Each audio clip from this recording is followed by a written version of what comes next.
In the summer, I think we work with upwards of 300 to 400 youth, and then we also partner with the City of Rochester on the Summer of Opportunity program, and they serve an additional probably 400 to 500 youth as well.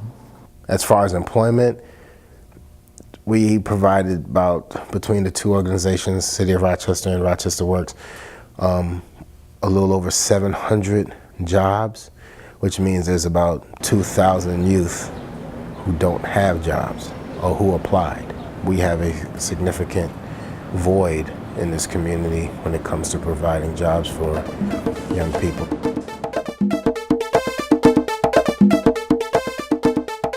What's been interesting over the past couple of years is that we've had the opportunity over the last 2 summers to receive some increased funding because of the federal stimulus. It actually brought in an additional over $2 million additional over the last 2 summers for us to add to our resources that were already here for summer youth employment. And that was very positive because it allowed us to serve upwards of 500 additional youth each summer, just by bringing in those additional dollars. And now this year, sadly, we don't have those dollars. The Bureau of Employment Opportunities is within the Department of Recreation and Youth Services.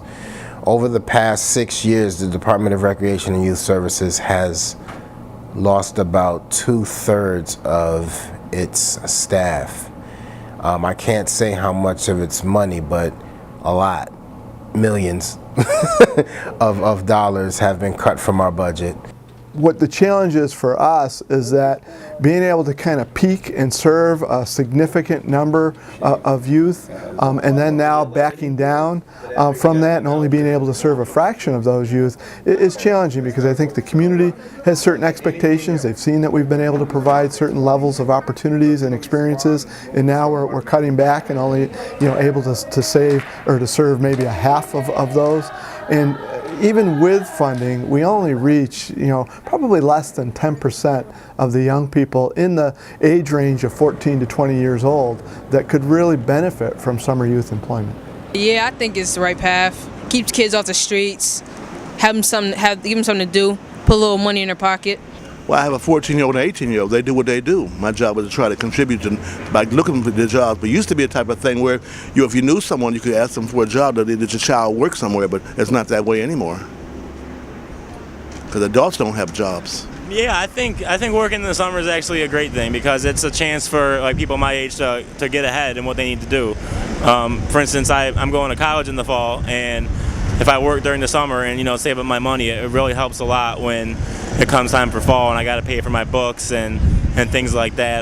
Transportation, a car to get there and back. And it keeps me busy and out of trouble. Yeah, summer employment is the right path for youth in Rochester, because, kids need jobs. They want nice stuff, instead of selling drugs, they need jobs. Well, they fall into different things. Pretty much, there's not much to do. There's a lot of rec centers that are being downgraded due to lack of funds from what I'm understanding. They get into a lot of mischief. Youth that don't have jobs in Rochester, basically, they fall in with the wrong crowd, stay on the block long hours. This crime rate for this city is been high for years, what have you, and the next generation is coming up. It's a shame that if they can't find employment, they become destructive.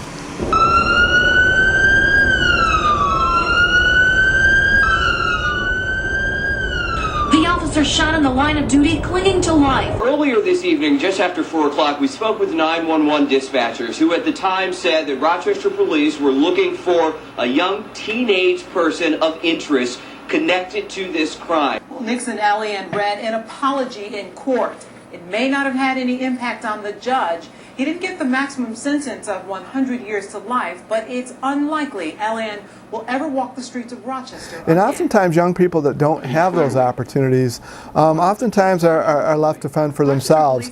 And depending on their home life, depending on their situation, it could be difficult. I was always taught that idle time is the devil's workshop, and I believe in that if you aren't involved in something, what ends up happening is you end up making poor decisions, misinformed decisions just by being bored. Sometimes kids get involved in things that they normally would not, just because there's nothing else for them to do. These fights broke out around 7 o'clock tonight, not the way many people want to spend their evening. In fact, police had to clear the area, sending people home. It's still unclear how many people were involved or what exactly started the fight. Police say the number of people at the beach may have contributed to the fights. Witnesses tell us that there So were by being involved in these activities and functions, it gives them something constructive to focus their time, their mind, their energy on. ArtPeace was founded in 2003.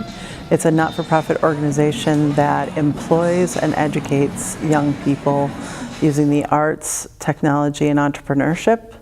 So we have the Creative Entrepreneur Program, which is a youth employment program. The goals are to develop life and work skills in teenagers that come through our program. Usually, they're mostly 14 and 15-year-olds, but there can be some 16 to 20-year-olds. I have gotten in trouble.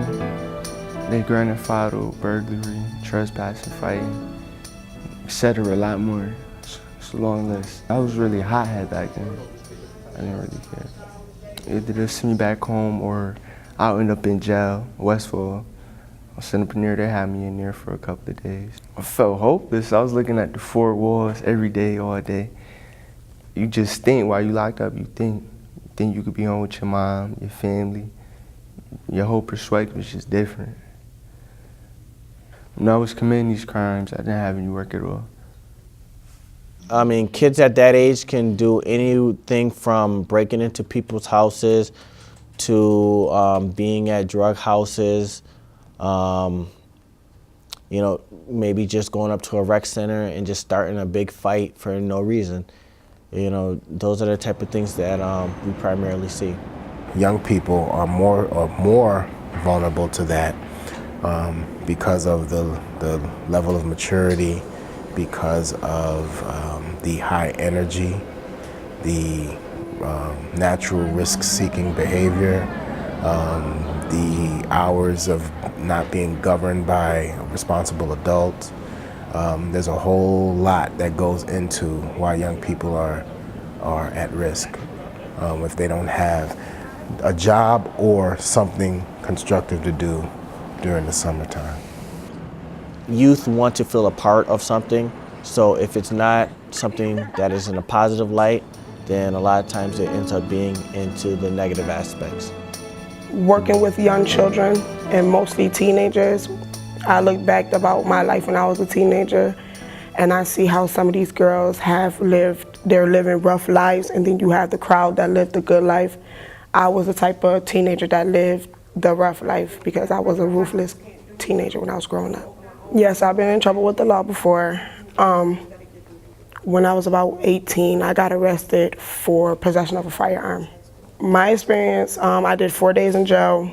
I did a month on an ankle bracelet, and I could not leave my house at all unless I was going to an appointment or school.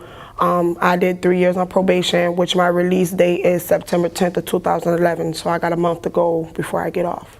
Summer youth employment is very important. It gives these kids an opportunity for number one, to get work history. For number two, to get a taste of how the real world is when you have your own money, when you're working, you have your own money, and then you think about what do you need to buy. Or some kids that are 16, 17 live on their own. They don't have to go through DSS. They can get a real paycheck and know what it's like, get themselves prepared for the real world. When I was a teen, and this was from a summer job too, I went with a peer and we had just gotten paid, and actually it was somewhat peer pressure. I had money, but we went in a store. This is when Wegmans was still in Midtown, and we stole some things and we got caught. And I was 16 years old, and that was my first and last contact with the law. I definitely learned my lesson. Currently, I work for the City of Rochester. I'm a youth intervention specialist, actually a senior youth intervention specialist for the Pathways to Peace program. And that program is responsible for linking at-risk youth to programs that would help them, steer them in a different direction. But more importantly, I'm part of an organization that I started with Michael Brooks called Youth for Change. And this program encompasses two smaller programs, Determined Divas and the Goodfellas programs. Determined Divas, obviously for females, and Goodfellas for boys. But our goal is to provide young people who seek refuge in gangs today, an alternative. One time,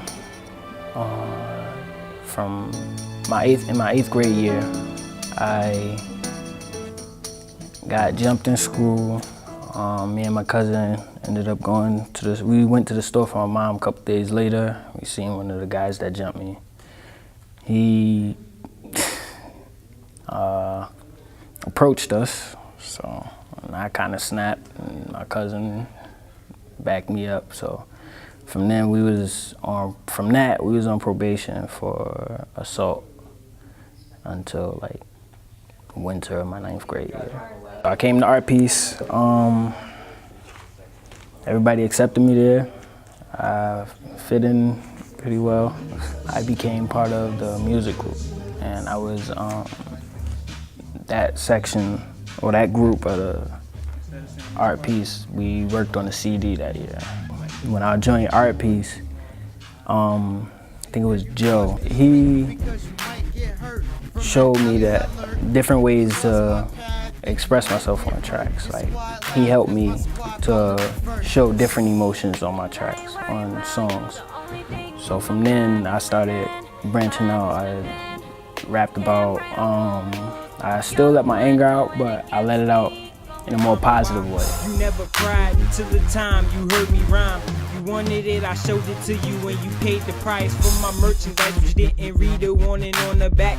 It said this positive kid could spit demonic raps cause of my demonic past that I had back when I was on the wrong path. Now look at where I'm at. Second year rapping, no longer spazzing on cats for acting tough. The skills I learned at ArtPeace that helped,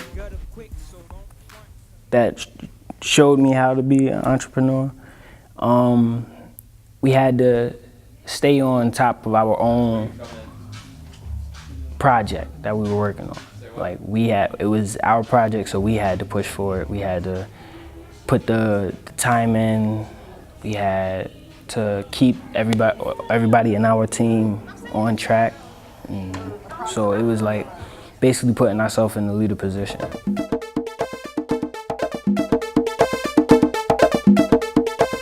The advantages of working in the summertime is a young person is engaged.